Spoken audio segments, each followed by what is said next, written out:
Hello everyone, welcome back to the channel. It is Kitty. Thank you for being here. Okay, so today we're going to be discussing the second episode of, first of all, this is old and this, I'm sorry, can't do shit about it.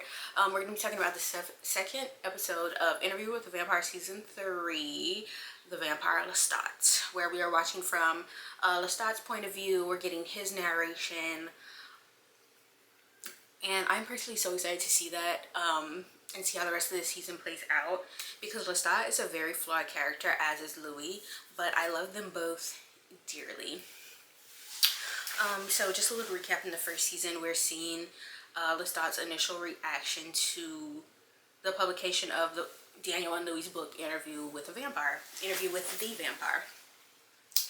And Lestat is not happy about it. He does not like how he's portrayed, that his hair is short, that he doesn't have scars on his chest, that, you know, he threatened Claudia, that all this stuff was made up, or all this stuff was taken out of context, or a combination of that and other things. So, we kind of get Lestat's backstory. Oh my god.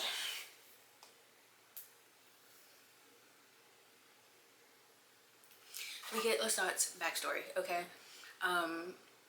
So in the first episode, he gets in a fang fight, and his true nature is revealed to his bandmates, because they're cosplaying vampires, but he is a vampire cosplaying a human, cosplaying a vampire. His true nature is revealed. His bandmates find out. In the second episode, we're kind of dealing with the ramifications of that happening. So they're asking him questions.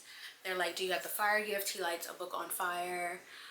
His lawyer is writing for him. And I really, really like her.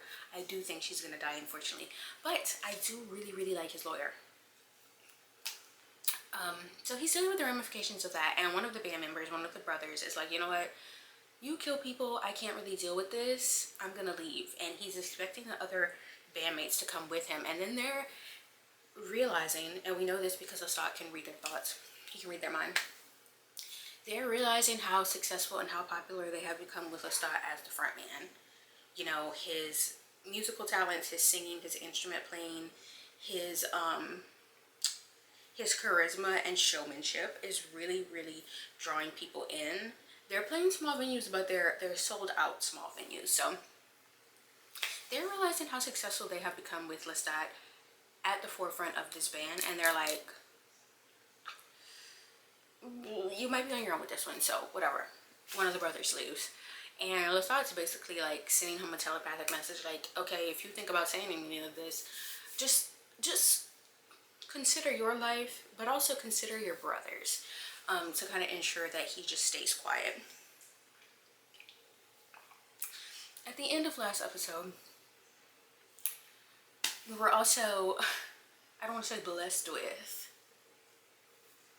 we've also been given the presence of the vampire Gabriella, who is Lestat's mother, and a messy bitch and a menace to society.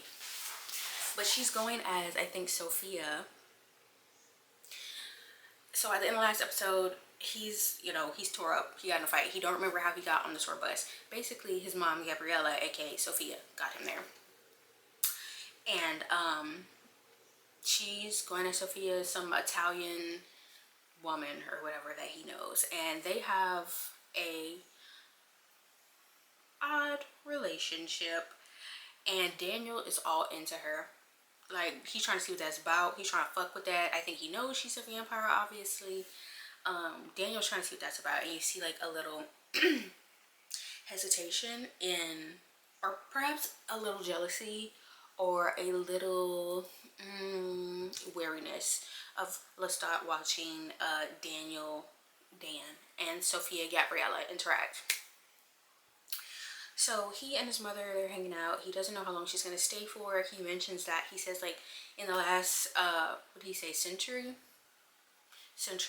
I haven't seen you. Like, hello, I haven't seen you.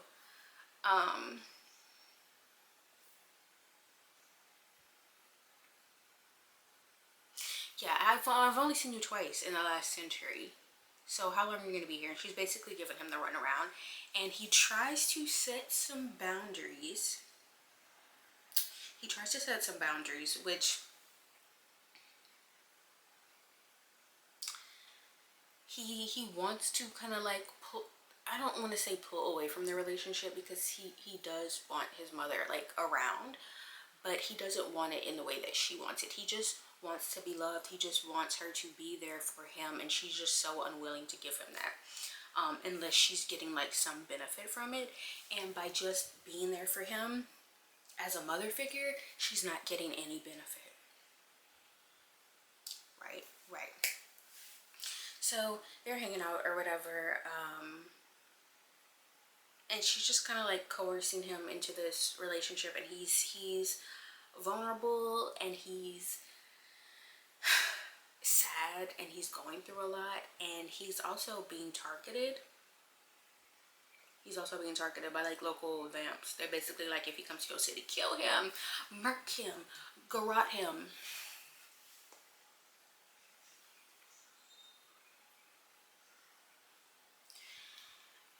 So he has a lot going on, and he just wants somebody to be there for him. And then him and Louis are not back on good terms yet. Speaking of Louis, we cut to a part where the hotel owner of Dracula's daughter,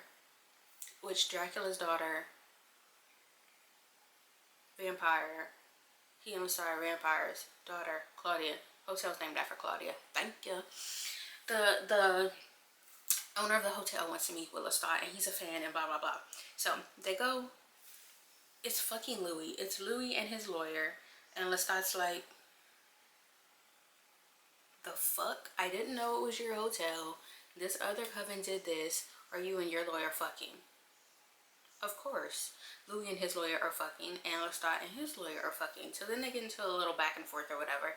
And Louis is going by the alias Thomas Pitt. Tom Cruise, Brad Pitt. Original Interview with a Vampire, Louis and Lestat. So that was cute. So then Lestat's basically like, oh, are you enjoying this exclusive fan experience? Louis, rage bait as ever, he's like, yeah, I own like 45% of your merch, you have great margins, blah blah blah. And Lestat's like, you own my fucking merch? Like, businessman as ever, Louis, but at the same time, like, you own your ex-husband's merch. Like, y'all are still down bad for each other. Whatever. Lestat's like, okay, you're such a fan, here's 2 tickets. Louis ends up going to Lestat's show, which is so tea, because Sam reads, there are a lot of actors who can't move. I might be one of them, probably so, but who don't have like movement. Like, he has this like dancer-esque movement where none of his movement looks forced, everything looks natural. Like, that's exactly what he intended it to be, even if it's not. He just looks like very natural on stage, and the movements don't feel forced. It's just flowy, and it's just so tea. So he's on stage, he pauses time to go up and sing to Louis, and basically throw his annotated copy of Interview with the Vampire at Louis, so Louis can see all the things, all the places where Lestat felt that something was wrong, or that he felt wronged or insulted or blah blah blah. Because he did say that in a lawyer meeting, like, you insulted me page after page after page. And Louis kind of had to do that, in my opinion. He kind of had to really play into this whole villain archetype that he was paying Lestat as. That's why he gave him a villainous bob, and not, you know, the curly beach waves that he has. That's why he had this image of him as like this perfect, you know, figure. He had no scars on his chest. All those things take away, like,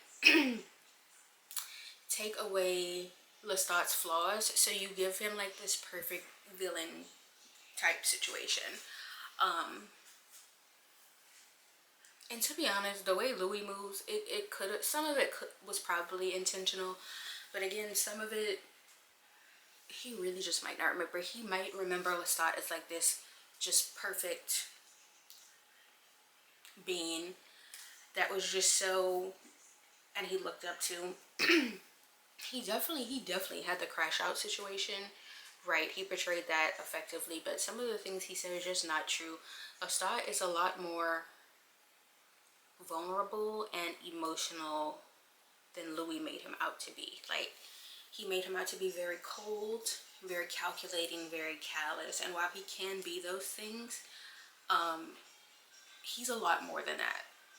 So you're not getting the full picture of him because you're not getting his vulnerability, you're not getting his neediness, you're not getting his desire to want to be loved and not be alone. You know, he pauses time, and Gabriella is also in the crowd when he does this. So she looks up and she sees Louis, and even after Lestat comes back down, she's looking at Louis, and I'm like, this bitch is about to cause some trouble. I don't know what it is, what it's gonna be. She's about to cause some trouble between Louis and Lestat, I feel. She didn't like Armand, and she very well might not like Louis. Because she even says later when they're hanging out, her and Lestat, I see why you gave him a daughter. I see why you took her away. Bitch, you're messy. You're a messy ass bitch. You're a messy ass bitch. And the Bob is not giving what it needs to give just because you're a hateful bitch. She is very, and let me get into Gabriella for a minute. She's very, even whenever you flash back to 17, whatever, in Paris, Lestat and his family are like, they're aristocrats, they're richer, they have, what is it called? Maybe like serfs? I don't remember what that means. But basically, they're like running out of money, they have blah, blah, blah. Their workers or whatever are coming to them being like, oh, there are wolves. I'm getting ahead of myself. You see, this is why I don't mind Lestat's narration, because I do the same shit. They show him as a child, he has a stutter. His other brothers are like picking on him. Even when he's like a teenager, his other brothers are picking on him. He's defending his mother. She always has a book, so she feels, I feel like I get an air of resentment that comes off of her because she's stuck in this time. She has to be a mother. She really has the mentality and the mindset to be something else, but she's chained to a man. She's chained to motherhood. So she feels very resentful, in my opinion. And because she's an outcast in the family, because of that mentality and personality that she has, she bands together with the other outcast, who is Lestat, who, you know, he's a little weird, he's younger, he has a stutter, blah blah blah. And he's a ride or die for his mom. That's one thing about him. He'll ride or die for his mama when they're in Paris together. So, when he's a teenager, he defends her, and she just stands by while he gets the shit beat out of him. Then when they're older, the situation with the wolves and the, I guess, farmers, peasants, whatever, they're like, the wolves are eating all our sheep and our cows and whatever. They're fucking up the livestock. You need to do something about the wolves. And Lestat is basically like, oh, whatever, brush it off. So Lestat, being who he is, his mom literally says, like, you can be men. Like, oh, you can let it ride out, see if it'll fade away, or you can go be men. So Lestat's like, oh, you know what, fuck it, let me go be a man. He takes his horse and his dog, both of which he loves dearly, goes and he hunts these wolves, and he kills 8 of them. His dog gets killed, his horse gets killed, and he almost gets killed. And he's like refusing treatment, and he's really, really sad that his dog and his horse are killed. He's like, oh, my dog shredded my horse, blah, blah, blah. And he's refusing treatment until his mother comes in, and she basically talks to him about this dream. Why? I don't know. She freaked out and weird. She's like, I have this dream where I'm swimming naked, and basically I'm just fucking all these men, and I don't belong to anybody, because she belongs to his father, she belongs to the family, blah blah blah.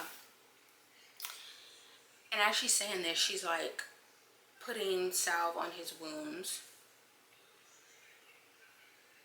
and he's accepting the treatment because it's his mother. And the little servant girl's looking like, what the fuck, freaks? And she says, I don't belong to anybody. And he goes, except for me. And she doesn't correct him, but she just clearly said what she wanted, to not belong to anybody. Hello, Lestat. Anyways, he gets turned. They don't show. I hope they show it later in the season. But he comes back and his mother is dying. She's like, I'm dying. I'm not going to make it through the winter. She has consumption or something. Tuberculosis? I don't know. Whole family's sick and nasty except for Lestat. And he turns her and they kill the entire family.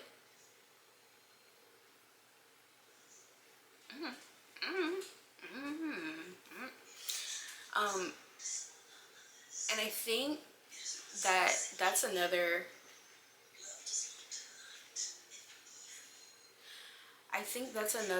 reason why Gabriella might not be fooling with Lestat that much. She said, I don't want to belong to anybody. What does he do? He goes and turns her. So like, that's your fledgling. Like, you don't belong to him, but there is some like undeniable bond that exists there. Am I right? I am. So now she has that for eternity or whatever. And I feel like maybe that's part of the reason why she kind of stays away from Lestat. What else happens? Oh, speaking of that bond, Daniel mentions Armand and how like basically he can feel him sometimes. And he's like, is that normal? Does that happen to you? And Louis like, no, that's a lie. You have some undeniable bond with Lestat. Like, let's be serious. And that made me think, like, because Daniel mentioned the vampire loneliness. And I was like, I think people wonder why didn't Armand kill Daniel? He wanna fucking blah blah blah. Armand didn't kill Daniel because, what the fuck was that? Armand didn't kill Daniel because I think Armand wanted Daniel to come in and tear everything down that he and Louis had. But at the same time, he's like, okay, you basically ruined all of this. What's a fate worse than death? Oh, let me turn you and leave you to your own devices. I'm not gonna, teach you how to be a vampire. I'm not gonna be there for you and walk you through it. I'm gonna turn you out and I'm gonna leave. You figure it out on your own and you be by yourself. Because we all know how devastating the vampire loneliness can be, as mentioned by several throughout the series. So that kind of was sad. And then we have Raglan James and Real Rashid. And they're coming and they're asking Louis for a favor. And Louis really does not want to fuck with them. But they are aware of Louis' dark side, I guess. And they know that he's dangerous, and so does Armand, and so does Lestat. They warned Daniel last season, watch out for Louis. Not Armand, who's like 500 something years old. Watch out for Louis. Because Louis was dangerous even before he was turned. Louis was pulling knives on people. He was doing what he needed to do. And that New Orleans survival skill that he had, that helped him, keep his family wealthy and blah, blah, blah. He carried that into his vampire life, and it's only been exacerbated. So they're basically like, we want you to do us a favor. The Detroit Covenant, they fucked up your hotel. We want you to go and kill them. And he's like, no. First of all, we know what you're capable of. We saw what you did in season 2. Whenever you tore the Theatre de Vampire out the frame. Okay, we saw that. And then they also mentioned, I guess, whenever the book came out, all those vampires were telepathically saying like, oh, whatever, we need to kill him. And he put his feet in the rocks or the sand or whatever, and he's basically like, oh, here I am, come fuck with me.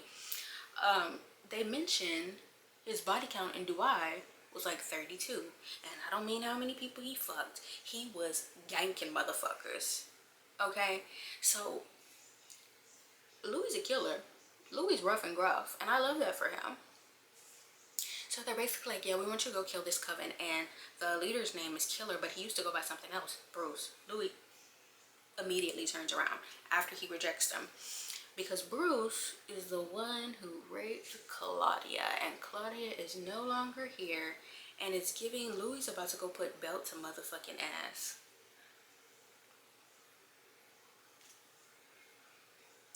I saw in the previews Louis fucking people up, and I didn't know what it possibly could have been for. And now I know. Now I know. So, first of all, I love my Louis crumbs. I cannot wait for them. I really missed Lestat last season. And this season, whenever Louis not around, I miss him. So, shit's about to get real. Louis gonna find out who Gabriella is. Louis gonna murk some motherfuckers.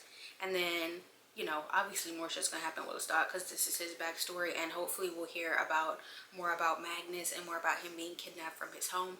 But this, it wasn't as exciting, I think, as the first episode. But it definitely gave more depth and was still just as enjoyable. So I'm excited to see what else happens this season. I'm not excited to see more Armand. Armand apologist, this is not the place for you. So I'm excited for that. I'm trying to think if there are any things that I might have missed. Oh, whenever Lestat's dad says, you're gonna get married, you're gonna have kids who have like shamed you, or who are gonna shame you or embarrass you or whatever, just like you've done me. And then he asked Claudia, and not to say that she shamed him, but she embarrassed the fuck out of him for sure. You know what? Cheers to that. My girl deserves it. But that was sad. And then I also saw somebody else point out that getting the gift of vampirism, it doesn't absolve you from being able, from being like, you're not automatically immune to things that exist now. Like, Louis was not immune to racism. I'm sure Gabriella was not immune to, you know, patriarchal standards and misogyny once she was turned. But now they can both be safer in the sense that Louis is not going to get gunned down by the cops. You know, he'll probably eat them. Gabriella is not going to get kidnapped and raped if she's walking the street at night. And somebody was like, and Claudia never got to experience that because the time span that she was in, you were dealing with racism, you were dealing with women being, you know, not seen as equals, and that made me so sick, my poor girl. So, yeah. I think this season is going to be really, really heart and gut wrenching. But I'm looking forward to my heart being wrenched. Okay. Alright. Let me know what you thought about Toledo. And I'll see you next time.